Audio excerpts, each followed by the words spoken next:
வாழ்பவர்.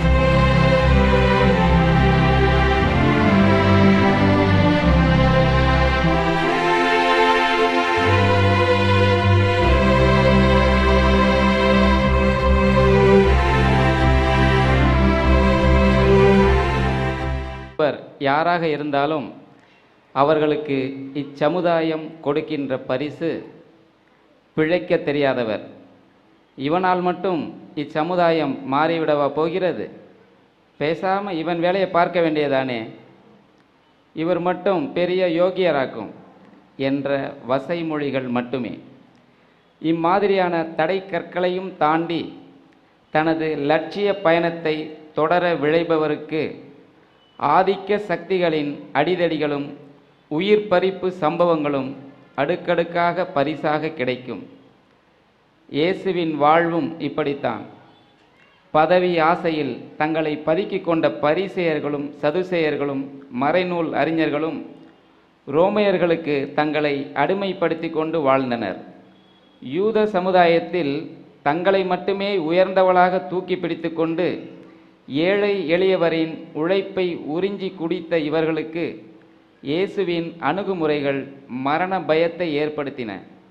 ஆட்சி பொறுப்பில் அமர்ந்து கொண்டு ஆடம்பரமாக வாழ நினைத்தவர்களுக்கு இயேசுவின் போக்குகள் சரியான சவுக்கடிகளாக மாறின. ஒடுக்கப்பட்ட வறியவர்களோடும் பெண்களோடும் நோயாளிகளோடும் பாவிகளோடும் இயேசு கொண்டிருந்த மேசை உறவு ஆட்சியில் இருந்தோரை ஆட்டி பார்த்தன. இதன் விளைவாக பணமும் பதவியும் ஒன்றாக கரம் கோர்த்து கொண்டு இயேசுவுக்கு அரசியல் சாவினை தந்தன. குத்தி கிழிக்கப்பட்ட இயேசுவின் உடலிலிருந்து அருவியாய் கொட்டும் இரத்தம் நாம் ஏன் வாழ வேண்டும், யாருக்காக வாழ வேண்டும், எதற்காக வாழ வேண்டும் என்ற கேள்வி கணைகளுக்கு விடை பகர்கின்றன. மண்ணில் விதைகள் விழுந்தால்தானே விருட்சமாக முடியும். கோதுமை மணிகள் மண்ணில் விழுந்து மடிந்தால் மட்டுமே பலன் தர இயலும் என்பதை இயேசு தனது புரட்சியான மரணத்தால் நிரூபித்து காட்டினார். அவரின் மரணம் நம்மை மறுமலர்ச்சி அடைய செய்திட அருள் வேண்டுவோம். இன்றைய வழிபாடானது இறைவாக்கு வழிபாடு, திருச்சிலுவை ஆராதனை, திருவிருந்து என்ற 3 முக்கிய பகுதிகளை கொண்டுள்ளது. இப்போது அருள் பணியாளர்கள் இயேசுவின் மரணத்திற்கு வணக்கம் செலுத்தும் வகையில் தரையில் முகம் குப்புற விழுந்து ஜெபிப்பார்கள். நாமும் அவர்களோடு இணைந்து ஜெபிப்போம்.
அனைவரும் அமைதியாக எழுந்து நிற்போம்.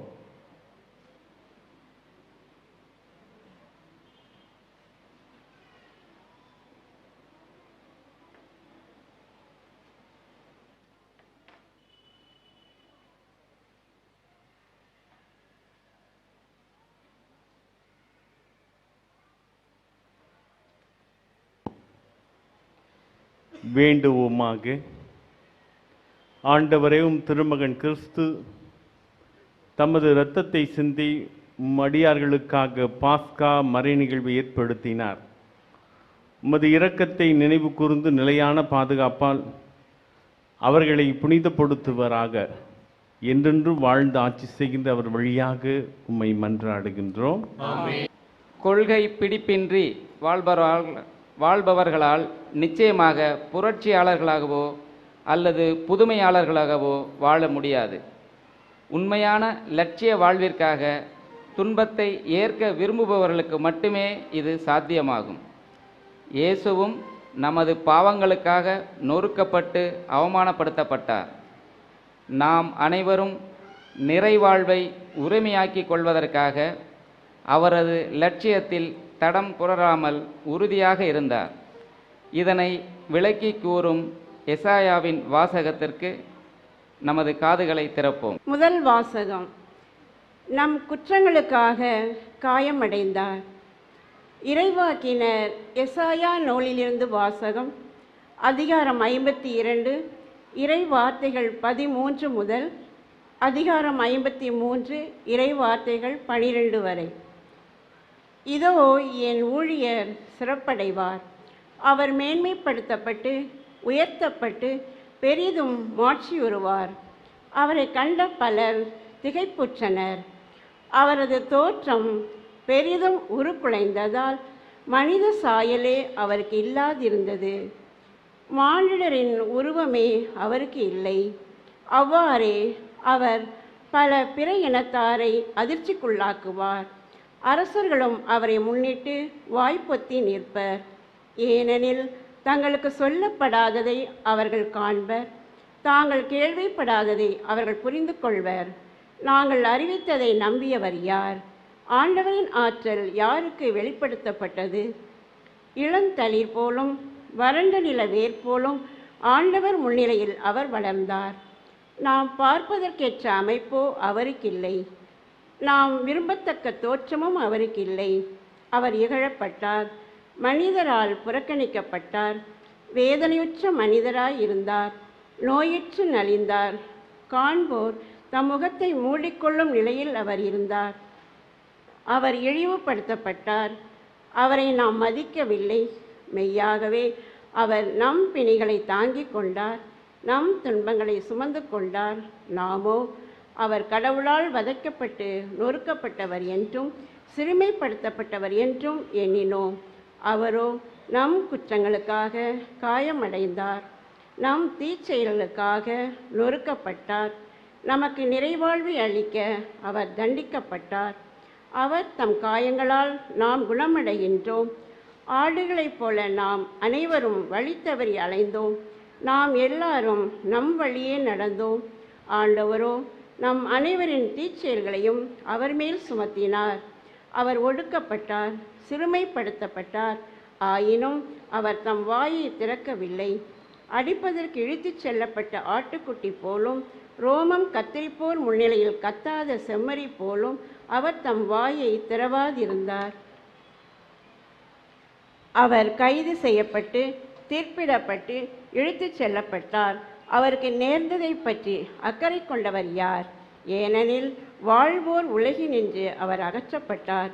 என் மக்களின் குற்றத்தை முன்னிட்டு கொலையுண்டார். வன் செயல் எதுவும் அவர் செய்ததில்லை, வஞ்சனை எதுவும் அவர் வாயில் இருந்ததில்லை. ஆயினும் தீயவரிடையே அவருக்கு கல்லறை அமைத்தார்கள். செத்தபோது அவர் செல்வரோடு இருந்தார்.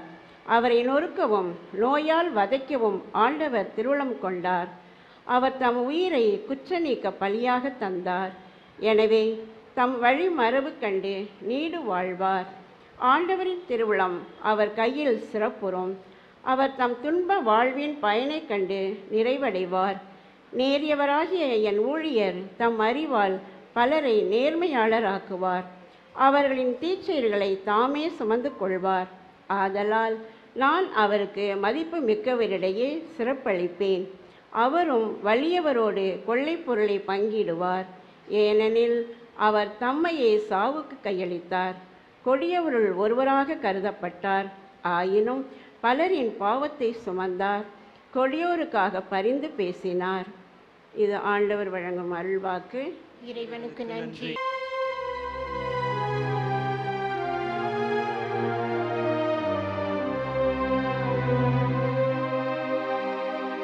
தந்தையே உன் கையில் என் ஆவியை ஒப்படைக்கின்றே.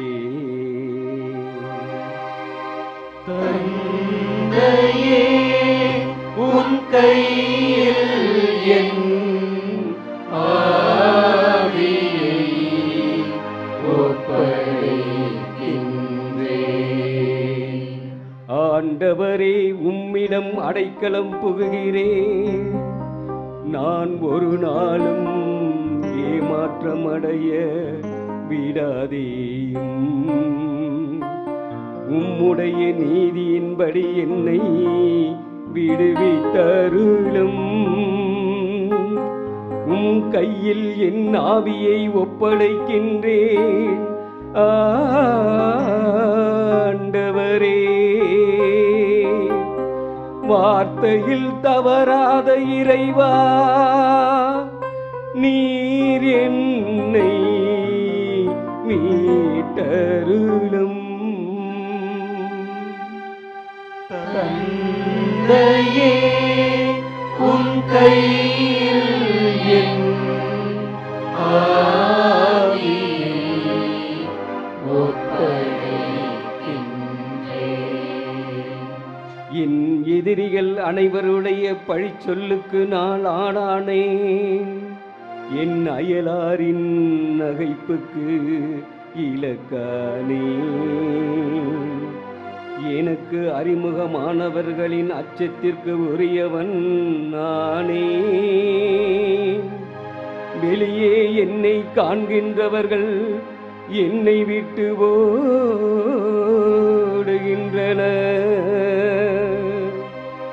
இறந்து போனவன் போல் பிறர் கண்ணுக்கு மறைவானேன். உடைந்து போன மட்கலத்தை போலானே. தந்தையே உன் கையில் என் ஆவியை ஒப்படைக்கின்றேன். ஆனால் ஆண்டவரே, நான் உம்மீது நம்பிக்கை வைக்கின்றேன். நீரே என் கடவுள் என்றேன். என் கதி உம் கையில் உள்ளது ஆண்டவரே. என் எதிரிகளிடமிருந்தும் என்னை துன்புறுத்துவோரிடமிருந்தும் நீர் என்னை விடுவித்தருளும். தந்தையே உன் கையில் என்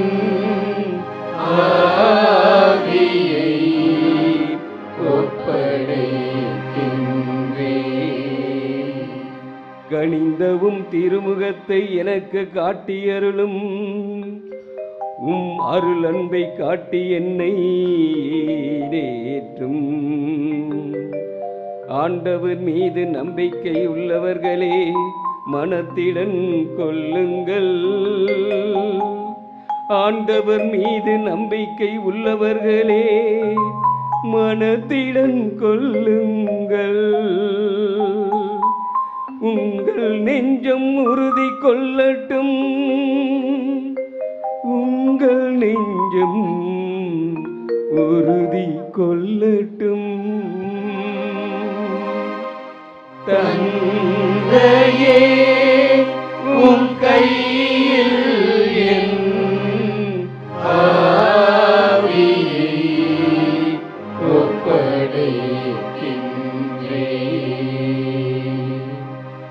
தந்தையே உன் கையில் என் ஆவியை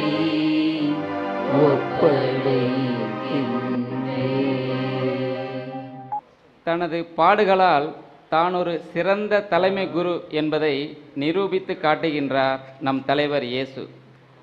தாழ்ச்சியை தனது ஆடையாக அணிந்து கொண்டு கீழ்ப்படிதல் உள்ளவராக திகழ்ந்தார்.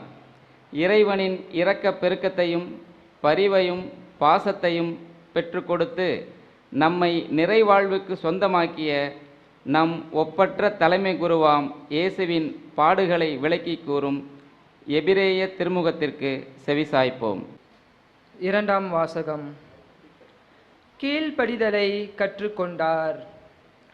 தமக்கு கீழ்ப்படிவோர் அனைவரும் என்றென்றும் மீட்படைய காரணமானார்.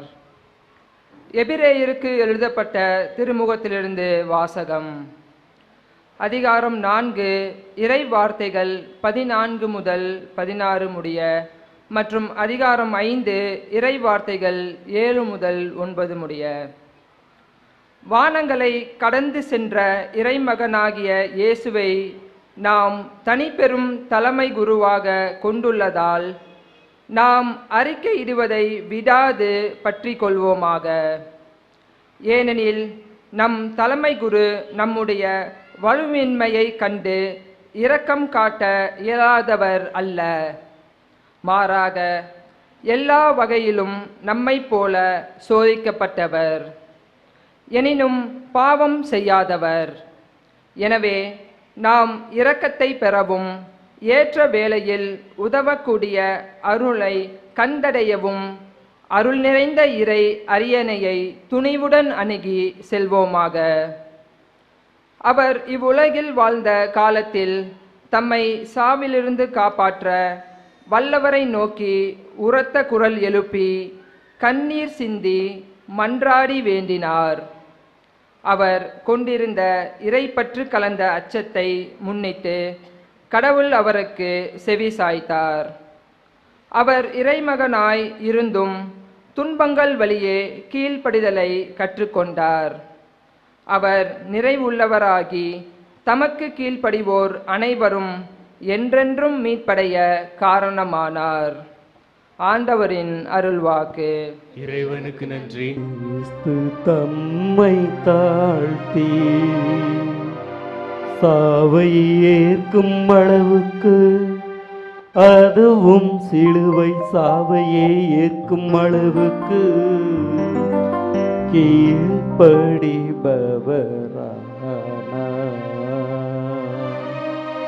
ஆதலால் தான் கடவுள் அவரை எல்லாவற்றிற்கும் மேலாய் உயர்த்தி எப்பெயருக்கும் மேலான பெயரை அவருக்கு அருளினார். யோவான் எழுதியபடி நம் ஆண்டவராய் இயேசு கிறிஸ்துவின் திருப்பாடுகள். இயேசு தம் சீடர்களோடு கெதரேன் என்னும் நீரோடையை கடந்து சென்றார். அங்கே ஒரு தோட்டம் இருந்தது. தம் சீடர்களோடு இயேசு அதில் நுழைந்தார். அவரை காட்டிக் கொடுத்த யூதாசுக்கு அந்த இடம் தெரியும். ஏனெனில் இயேசுவும் அவருடைய சீடர்களும் அடிக்கடி அங்கு கூடுவர். படைப்பிரிவினரையும் தலைமை குருக்களும் பரிசேயரும் அனுப்பிய காவலர்களையும் கூட்டிக் கொண்டு யூதாசு விளக்குகளோடும் பந்தங்களோடும் படைக்கலங்களோடும் அங்கே வந்தான். தமக்கு நிகழப்போகிற அனைத்தையும் இயேசு அறிந்து அவர்கள் முன் சென்று, யாரை தேடுகிறீர்கள் என்று கேட்டார். அவர்கள் மறுமொழியாக, நாசரேத்து இயேசுவை தேடுகிறோம் என்றார்கள். இயேசு, நான் தான் என்றார். அவரை காட்டிக் கொடுத்த யூதாசும் அவர்களோடு நின்று கொண்டிருந்தான். நான் தான் என்று இயேசு அவர்களிடம் சொன்னதும் அவர்கள் பின்வாங்கி தரையில் விழுந்தார்கள். யாரை தேடுகிறீர்கள் என்று இயேசு மீண்டும் அவரிடம் கேட்டார். அவர்கள், நாசரேத்து இயேசுவை தேடுகிறோம் என்றார்கள். இயேசு அவர்களை பார்த்து, நான் தான் என்று உங்களிடம் சொன்னேனே, நீங்கள் என்னை தேடுகிறீர்கள் என்றால் இவர்களை போக விடுங்கள் என்றார். நீர் என்னிடம் ஒப்படைத்தவர்களுள் எவரையும் நான் இழந்து விடவில்லை என்று அவரே கூறியிருந்தது இவ்வாறு நிறைவேறியது. சீமோன் பேதுருவிடம் ஒரு வாள் இருந்தது. அவர் அதை உருவி தலைமை குருவின் பணியாளரை தாக்கி அவரது வலக்காதை வெட்டினார். அப்பணியாளரின் பெயர் மால்கு. இயேசு பேதுருவிடம், வாளை உரையில் போடு. தந்தை எனக்கு அளித்த துன்ப கிண்ணத்திலிருந்து நான் குடிக்காமல் இருப்பேனோ என்றார். படைப்பிரிவினரும் 1000 தலைவரும் யூதர்களின் காவலர்களும் இயேசுவை பிடித்து கட்டி முதலில் அவரை அண்ணாவிடம் கொண்டு சென்றார்கள். ஏனெனில் அந்த ஆண்டில் தலைமை குருவாயிருந்த கயபாவுக்கு அவர் மாமனார். இந்த கயபாதான், ஒரு மனிதன் மட்டும் மக்களுக்காக இறப்பது நல்லது என்று யூதர்களுக்கு ஆலோசனை கூறியவர். சீமோன் பேதுருவும் மற்றொரு சீடரும் இயேசுவை பின்தொடர்ந்து வந்தனர்.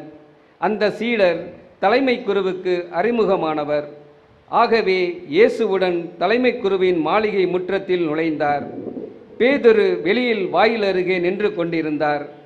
அப்போது தலைமை குருவுக்கு அறிமுகமாயிருந்த அந்த சீடர் வெளியே வந்து வாயில் காவலரிடம் சொல்ல பேதுருவை உள்ளே கூட்டி சென்றார்.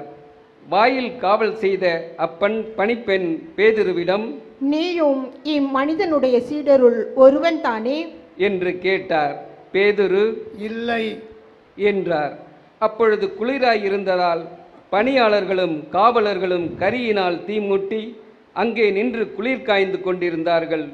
பேதுருவும் சென்று அவர்களோடு நின்று குளிர் காய்ந்து கொண்டிருந்தார். தலைமை குரு இயேசுவின் சீடர்களை பற்றியும் அவருடைய போதனையை பற்றியும் அவரிடம் கேட்டார். இயேசு அவரை பார்த்து, நான் உலகறிய வெளிப்படையாய் பேசினேன்.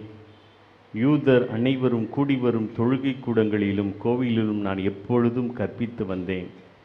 நான் மறைவாக எதையும் பேசியதில்லை. ஏன் என்னிடம் கேட்கிறீர்? நான் பேசியதை கேட்டுக்கொண்டவரிடம் கேட்டுப்பாரும். நான் என்ன சொன்னேன் என அவர்களுக்கு தெரியுமே என்றார்.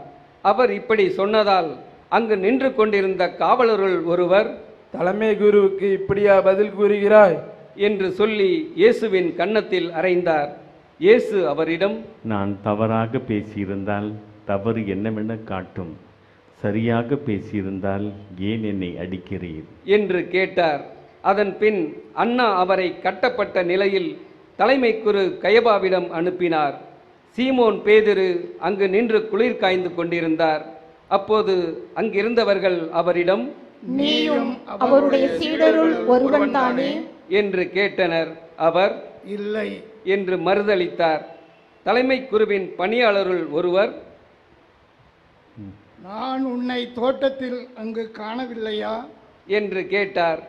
பேதுருவால் காது வெட்டப்பட்டவருக்கு இவர் உறவினர். பேதுரு மீண்டும் மறுதளித்தார்.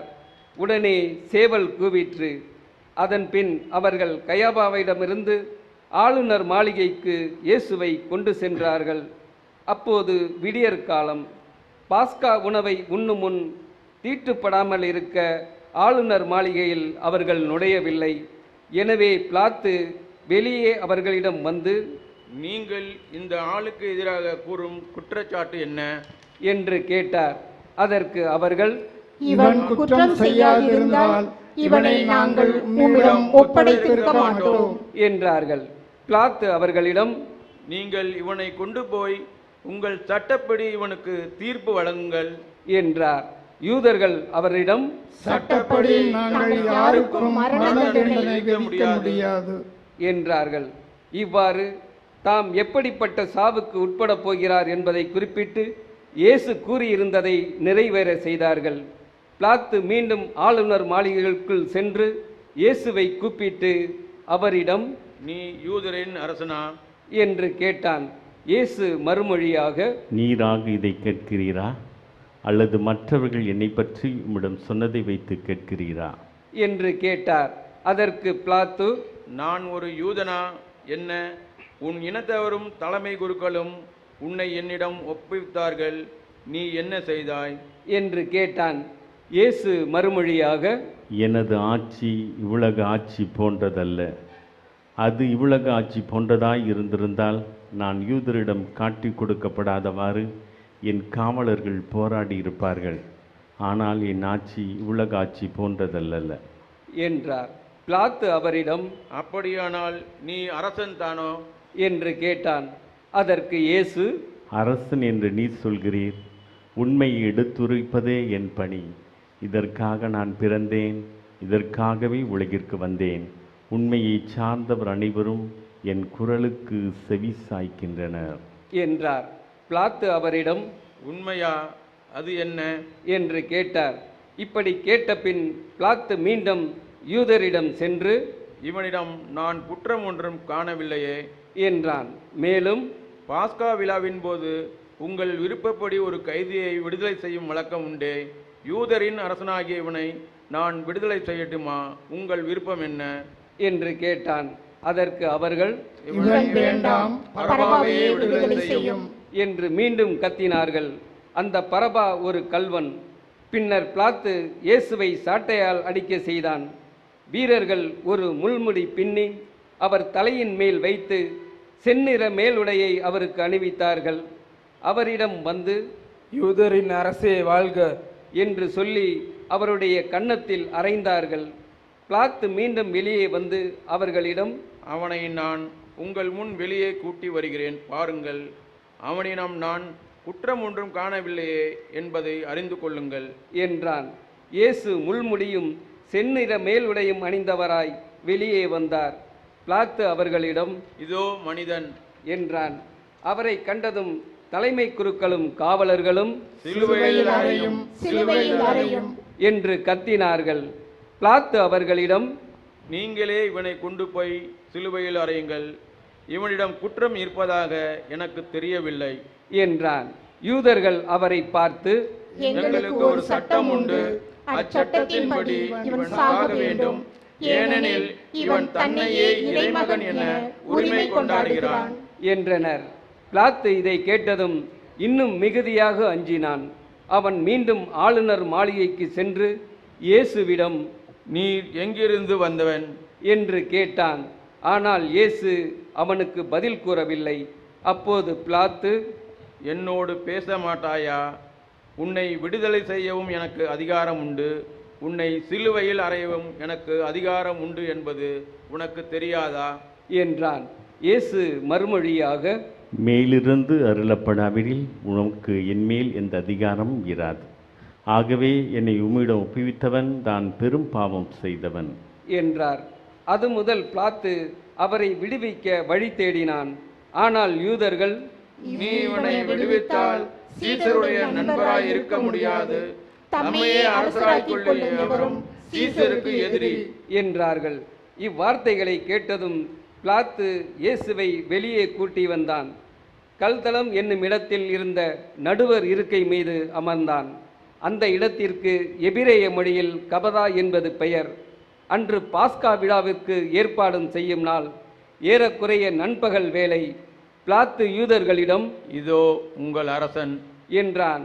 அவர்கள், ஒழிக ஒழிக, அவரை சிலுவையில் அறையும் என்று கத்தினார்கள்.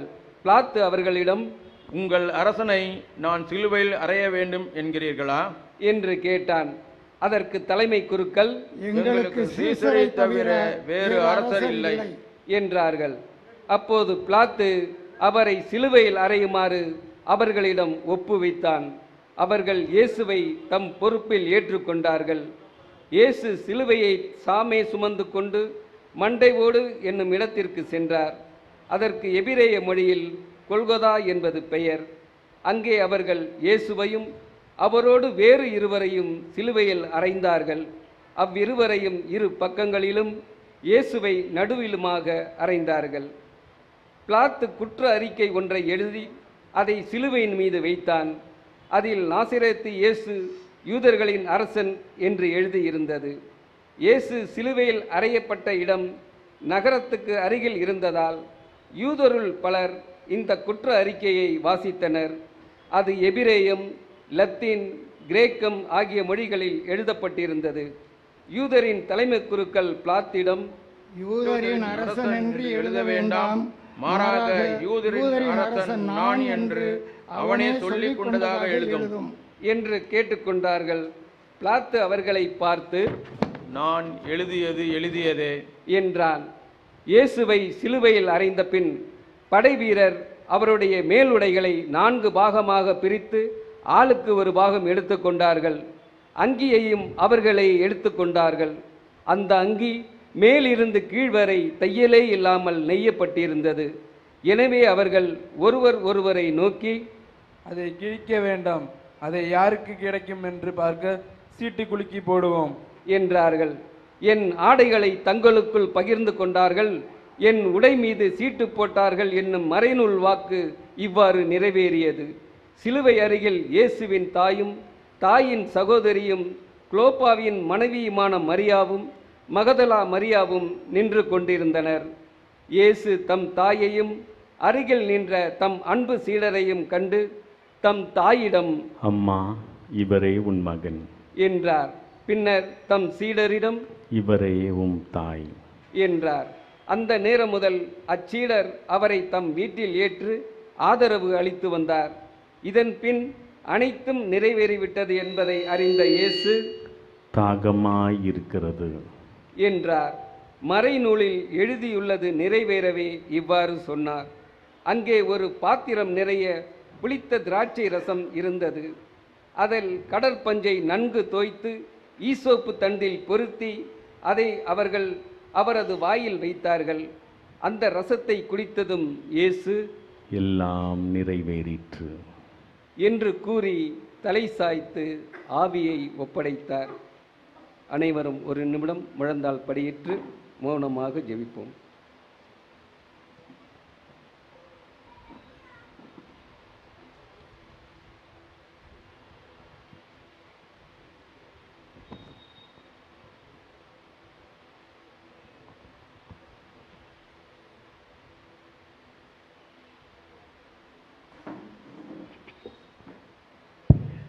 அன்று பாஸ்கா விழாவுக்கு ஏற்பாடு செய்யும் நாள் அடுத்த நாள் ஓய்வு நாளாகவும் பெருநாளாகவும் இருந்தது.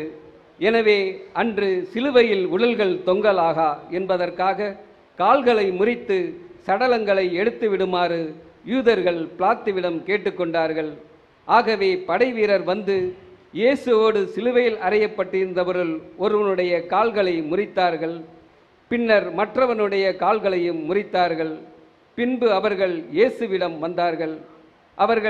அவர் ஏற்கனவே இறந்து போயிருந்ததைக் கண்டு அவருடைய கால்கள் முறிக்கப்படவில்லை. ஆனால் படைவீரர்கள் ஒருவர் இயேசுவின் விலாவை ஈட்டியால் குத்தினார். உடனே இரத்தமும் தண்ணீரும் வடிந்தன. இதை நேரில் கண்டவரே இதற்கு சாட்சி. அவரது சான்றும் உண்மையானதே. அவர் உண்மையாகவே கூறுகிறார் என்பது அவருக்கு தெரியும். நீங்களும் நம்ப வேண்டும் என்பதற்காகவே அவர் இதை கூறுகிறார். எந்த எலும்பும் முறிவுபடாது என்னும் மறைநூல் வாக்கு இவ்வாறு நிறைவேறியது. மேலும் தாங்கள் ஊடுருவ குத்தியவரை உற்று நோக்குவார்கள் என்னும் மறைநூல் வாக்கு கூறுகிறது. அரிமத்தியா ஊரை சேர்ந்த யோசேப்பு என்பவர் இயேசுவின் உடலை எடுத்து கொண்டு போக பிலாத்திடம் அனுமதி கேட்டார். பிலாத்தும் அனுமதி கொடுத்தான். யோசேப்பு வந்து இயேசுவின் சடலத்தை எடுத்து கொண்டு போனார். முன்பு ஒருமுறை இரவில் இயேசுவிடம் வந்த நிக்கதேம் என்பவரும் அங்கு வந்து சேர்ந்தார். அவர் வெள்ளை போலமும் சந்தனத்தூளும் கலந்து ஏறக்குறைய 30 கிலோகிராம் கொண்டு வந்தார். அவர்கள் இயேசுவின் உடலை எடுத்து யூதர் அடக்க முறைப்படி நறுமண பொருள்களுடன் துணிகளால் சுற்றி கட்டினார்கள். அவர் சிலுவையில் அறையப்பட்டிருந்த இடத்தில் ஒரு தோட்டம் இருந்தது. அங்கே புதிய கல்லறை ஒன்று இருந்தது. அதில் அதுவரை யாரும் அடக்கம் செய்யப்படவில்லை. அன்று பாஸ்கா விழாவுக்கு ஆயத்த நாளாக இருந்ததாலும் அக்கல்லறை அருகில் இருந்ததாலும் அவர்கள் இயேசுவை அதில் அடக்கம் செய்தார்கள். புனித திரு அவைக்காக ஜெபிப்போம். அன்புமிக்க சகோதர சகோதரிகளே, இறைவனின் புனித திரு அவைக்காக மன்றாடுவோம். நம் இறைவனும் ஆண்டவருமானவர் உலகெங்கும் திரு அவைக்கு அமைதியும் ஒற்றுமையும் பாதுகாப்பும் அளித்து காக்க வேண்டும் எனவும், நலம் காக்கும் இன்றி அமைதியான வாழ்வு நடத்தி எல்லா பல இறை தந்தையை மாட்சிமைப்படுத்த நமக்கு அருள் புரிய வேண்டும் எனவும் மன்றாடுவோமாக. என்றென்றும் உள்ள எல்லாம் வல்ல இறைவா, கிறிஸ்துவில் முதல் ஆட்சியை மக்கள் எண்களுக்கெல்லாம் வெளிப்படுத்தினீர். உம்முடைய இரக்கத்தின் செயல்களை நீர் பாதுகாப்பதால் உலகெங்கும் பரவியிருக்கும் திரு அவை உறுதியான நம்பிக்கையுடன் உமது பெயரை அறிக்கையிடுவதில் நிலைத்திருக்கச் செய்வீராக. எங்கள் ஆண்டவராகிய கிறிஸ்து வழியாக உம்மை மன்றாடுகின்றோம். திருத்தந்தைக்காக ஜெபிப்போம். நம் திருத்தந்தை பிரான்சிஸ்காக மன்றாடுவோம். தலைமை ஆயர் நிலைக்கு அவரை தேர்ந்தெடுத்த நம் இறைவனாகிய ஆண்டவர் எவ்வகை தீங்குமின்றி அவரை பேணி காப்பாராக. இதனால் அவர் இறை மக்களை வழிநடத்தி திருச்சபை வளரப்பெற செய்ய வேண்டும் என்று மன்றாடுவோமாக. என்றென்றும் உள்ள எல்லாம் வல்ல இறைவா, உமது திட்டப்படியே அனைத்தும் அமைக்கப்பட்டுள்ளன. அதனால் உமது அதிகாரத்தால் ஆளப்படும் கிறிஸ்துவ மக்களாகிய எங்கள் வேண்டலை பரிவிரக்கத்துடன் கண்ணோக்கி அருளும். திருத்தந்தையின் தலைமையின் கீழ் நாங்கள் நம்பிக்கையில் வளரும்படி அவரை பரிவுடன் காத்திருவீராக. எங்கள் ஆண்டவராகிய கிறிஸ்து வழியாக உம்மை மன்றாடுகின்றோம். திருச்சபையில் பல்வேறு நிலையில் உள்ளவர்களுக்காக ஜெபிப்போம். நம் ஆயர் தேவதாஸ் அம்ப்ரோஸ்க்காகவும் திருச்சபையில் உள்ள எல்லா ஆயர்கள், குருக்கள், திருத்தொண்டர்களுக்காகவும் விசுவாசிகள் அனைவர்களுக்காகவும் மன்றாடுவோமாக. என்றென்றும் உள்ள எல்லாம் வல்ல இறைவாம், உம்முடைய ஆவியாரால் திரு அவை முழுவதும் அர்ச்சிக்க பெற்று ஆளப்படுகின்றது. உம்முடைய திருநிலை பணியாளர்கள் அனைவருக்காகவும் நாங்கள் செய்யும் வேண்டலை கேட்டருளும்.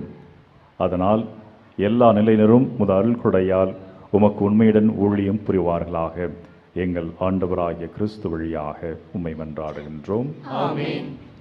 திருமுழுக்கு பெற தயார் செய்வோர்களுக்காக ஜெபிப்போம். திருமுழுக்கு பெற தயாரிப்பு செய்வோருக்காகவும் மன்றாடுவோம். நம் இறைவனாகிய ஆண்டவர் தம் இரத்தத்தை பொழிந்து அவர்களுடைய இதயங்களை திறந்தருள்வாராக. இவ்வாறு அவர்கள் புது பிறப்பளிக்கும் திருமுழுக்கினால் பாவங்களுக்கெல்லாம் மன்னிப்பு அடைத்து நம் ஆண்டவர் இயேசு கிறிஸ்துவில் வாழ வேண்டும் என்று மன்றாடுவோமாக. என்றென்றும் உள்ள எல்லாம் வல்ல இறைவா, புதிய மக்களை சேர்த்து திரு அவை என்றும் வளம் பெறச் செய்கின்றீர். கிறிஸ்தவ புகுமுக நிலையினரிடம் நம்பிக்கையும் அறிவும் வளரச் செய்தருளும். அதனால் அவர்கள் திருமுழுக்கு தண்ணீரால் புது பிறப்படைந்து தேர்ந்து கொள்ளப்பட்ட உம்முடைய மக்களின் திருக்கூட்டத்தில் சேர்த்து கொள்ளப்படுவார்களாக. எங்கள் ஆண்டவராகிய கிறிஸ்து வழியாக உம்மை மன்றாடுகின்றோம். கிறிஸ்தவர்களின் ஒற்றுமைக்காக ஜெபிப்போம். கிறிஸ்துவில் விசுவாசம் கொண்டுள்ள நம் சகோதர சகோதரிகள் அனைவர்களுக்காகவும் மன்றாடுவோம். நம் இறைவனாகிய ஆண்டவர் தம்மில் விசுவாசம் கொண்டோர் அனைவரையும் உண்மையின் பாதையில் வழிநடத்தி தமது ஒரே திருச்சபையில் கூட்டி சேர்த்து காத்திரள வேண்டும் என்று மன்றாடுவோமாக. என்றென்றும் உள்ள எல்லாம் வல்ல இறைவா, சிதறுண்டவர்களை ஒன்று சேர்ப்பவரும் ஒருங்கிணைந்தவற்றை பேணி காப்பவரும் நீரே. உம் திருமகனின் மகனின் மந்தையை கனிவுடன் கண்ணோக்கியருளும். இவ்வாறு ஒரே திருமுழுக்கினால் தூய்மைப்படுத்திய அவர்களை நம்பிக்கையின் முழுமையால் இணைத்து அன்பின் பிணைப்பால் ஒன்று சேர்ப்பீராக. எங்கள் ஆண்டவராகிய கிறிஸ்து வழியாக உம்மை மன்றாடுகின்றோம். யூத மக்களுக்காக ஜெபிப்போம். யூத மக்களுக்காக மன்றாடுவோம். முற்காலத்தில் அவர்களோடு பேசிய நம் இறைவனாகிய ஆண்டவர் தமது திருப்பெயரின் மீதுள்ள அன்பிலும் தமது உடன்படிக்கையின் மீதுள்ள பற்றுறுதியிலும் இவர்களை வளர்ச்சியடைய செய்திட வேண்டும் என்று மன்றாடுவோமாக. என்றென்றும் உள்ள எல்லாம் வல்ல இறைவாம், ஆபிரகாமுக்கும் அவர் தம் வழிமரபினருக்கும் நீரும் வாக்குறுதிகளை வழங்கியுள்ளீர்.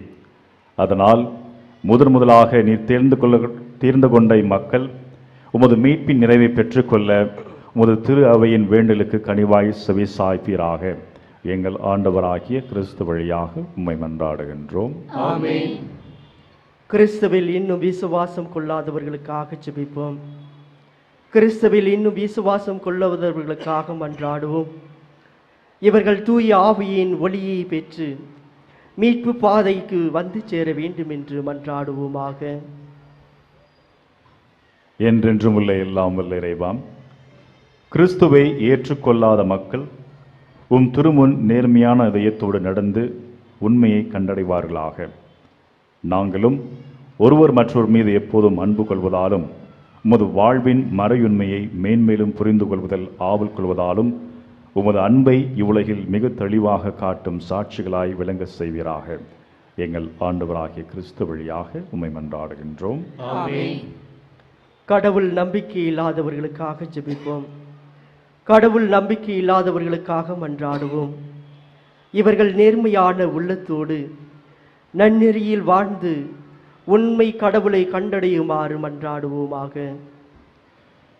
என்றென்றும் உள்ள எல்லாம் வல்ல இறைவாம், மனிதர் அனைவரும் எப்போதும் உம்மையை விரும்பி தேடவும் உம்மை கண்டடைவதால் அமைதி பெறுமே நீர் அவர்களை படைத்தீர்.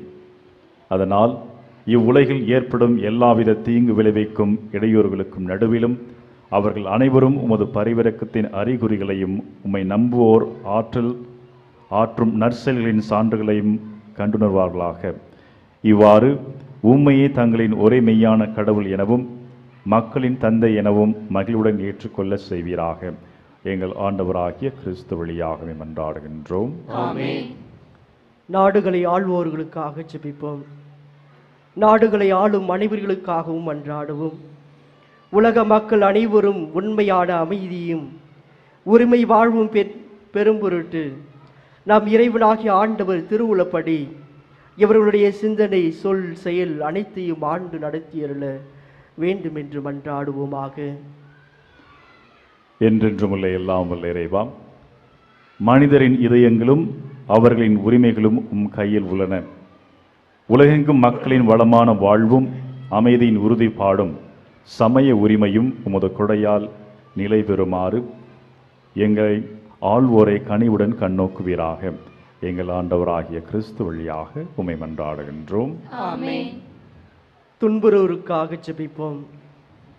அன்பு சகோதர சகோதரிகளே, துன்புறும் அனைவர்களுக்காகவும் மன்றாடுவோம். எல்லா வல்ல தந்தையாகிய இறைவனின் அருளால் உலகிலிருந்து தவறுகள் அகலவும், பிணிகள் நீங்கி பஞ்சம் ஒழியவும், சிறைகள் திறக்கப்பட்டு தலைகள் தகர்க்கப்படவும், வழிபோக்கோர் பாதுகாப்பு பெறவும், பயணம் செய்வோர் நலமாக வீடு திரும்பவும், நோயுற்றோர் நலம் பெறவும், இறக்கின்றவர் மீட்பின் நிறைவாழ்வை பெறவும் சிறப்பான விதத்திலே மன்றாடுவோமாக. என்றென்றும் உள்ள எல்லாம் வல்ல இறைவாம், துயருவோருக்கு ஆறுதலும் வருந்துவோருக்கு திடனும் நீரை, எத்தகைய துன்ப வேளையிலும் உம்மை நோக்கி கூவி அழைப்போரின் வேண்டல்கள் உம் திருமுன் வருவனவாக. அதனால் தங்கள் தேவைகளில் நீர் இரக்கத்துடன் துணை பெறுவதைக் கண்டு அவர்கள் எல்லாரும் மகிழ்வார்களாக. எங்கள் ஆண்டவராகிய கிறிஸ்து வழியாக உம்மை மன்றாடுகின்றோம்.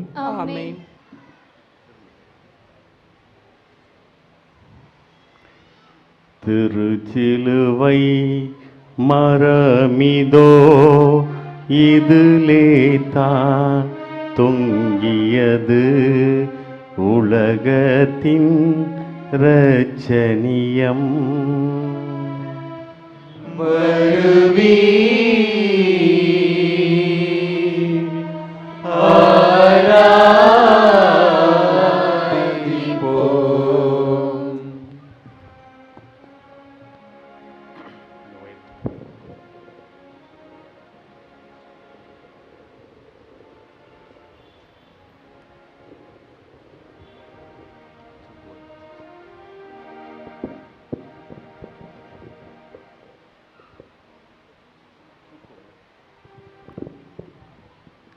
திருசிலுவை மரமிதோ இதிலே தான் தொங்கியது உலகத்தின் இரட்சணியம். வருவி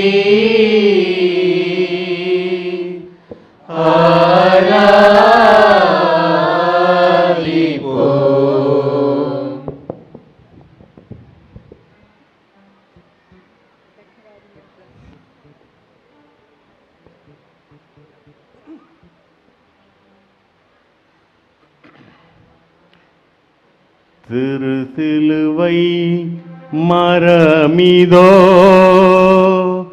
இதிலே தான் தொங்கியது உலகத்தின் இரட்சணியம். வருவீர்.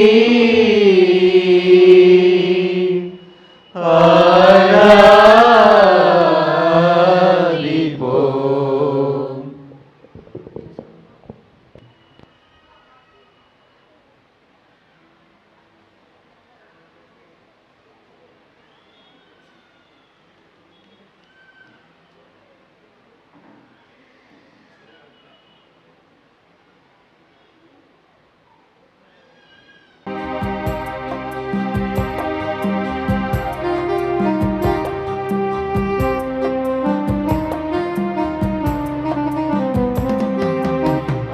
ஆணி கொண்ட உன் காயங்களை அன்புடன் முத்தி செய்கின்றேன்.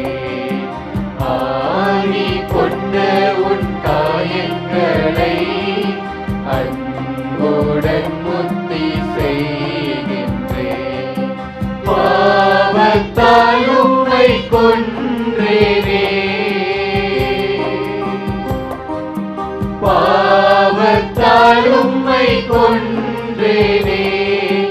ஆயனே என்னை மன்னியும், ஆயனே என்னை மன்னியும். ஆணி கொண்ட உன் காயங்களை அன்புடன் முத்தி செய்கின்றேன்.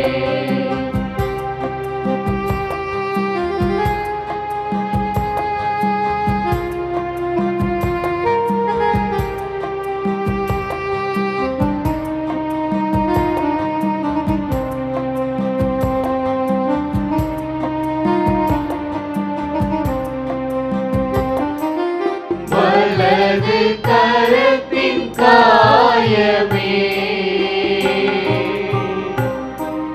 வலது கரத்தின் காயமே, அழகு நிறைந்த ரத்தினமே, அன்புடன் முத்தி செய்கின்றேன். ஆணி கொண்ட உன் காயங்களை அன்புடன் முத்தி செய்கின்றேன்.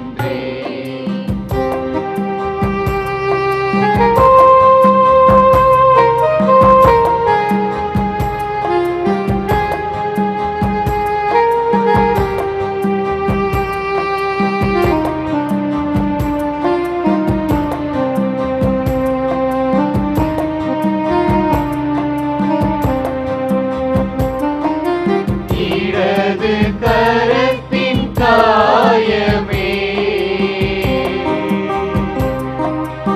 இடது கரத்தின் காயமே, கடவுளின் திரு அன்புருவே,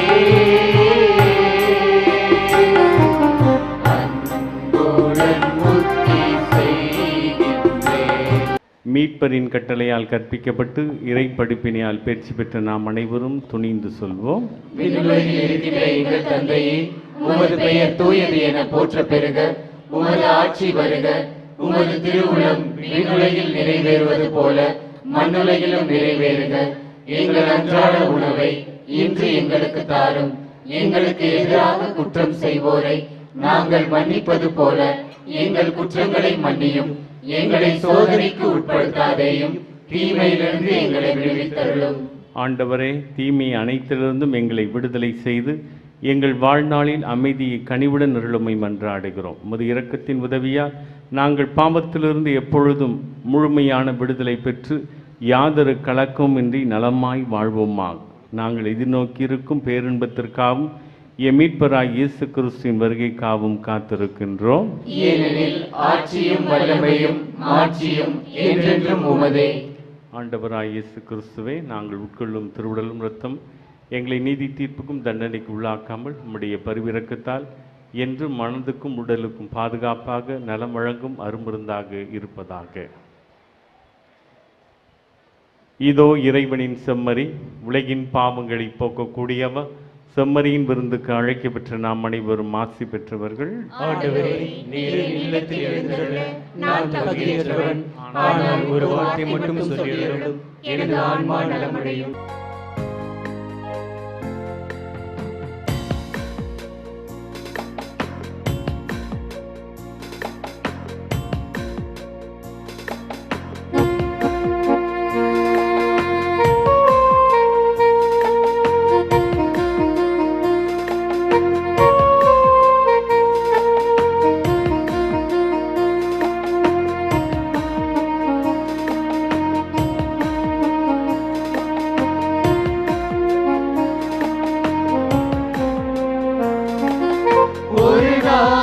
அழியாத உறவெண்ணிலே உருவாக்கும் அருளேசு வரவெண்ணிலே, ஒரு நாளும் அழியாத உறவெண்ணிலே உருவாக்கும் அருளேசு வரவெண்ணிலே, பிரிவில்லை அன்பில் துயரில்லை நெஞ்சில் இணையாழும் அவன்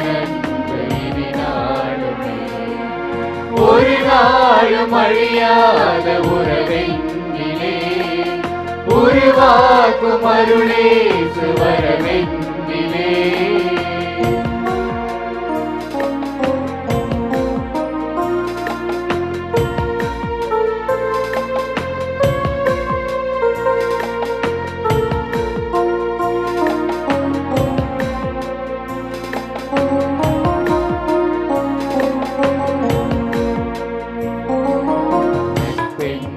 வானங்கள் இருகூடும் போதிலே உறவென்னும் பாலங்கள் உருமாறும் நாளிலே,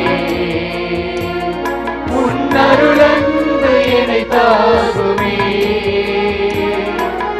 அன்பென்னும் தீபங்கள் அணைகின்ற நேரங்கள் துன்பங்கள் தீர்க்கும் இன்பங்கள் சேர்க்கும் சொந்தங்கள் தர வேண்டும் இறையேனிவா, ஒரு நாளும் அழியாத உறவெண்ணிலே உருவாக்கும் அருளேசு வரவெண்ணிலே.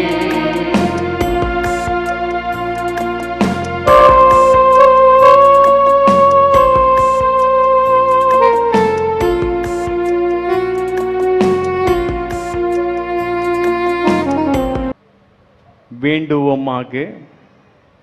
என்றென்றும் வாழும் இல்லாமல்ல இறைவா, உம்முடைய கிறிஸ்துவின் பாடுகளினாலும் புனித இறப்பினாலும் உயிர்ப்பினாலும் எங்களை மீட்டு வழி நடத்துகின்றீர்.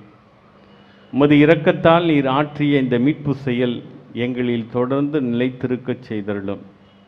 இவ்வாறு மறைப்பொருளில் பங்கேற்பதன் வழியாக முடிவில்லா இறைப்பற்றுடன் வாழ்வோமாக. எங்கள் ஆண்டவராகிய கிறிஸ்து வழியாக உம்மை மன்றாடுகின்றோம். ஆமென்.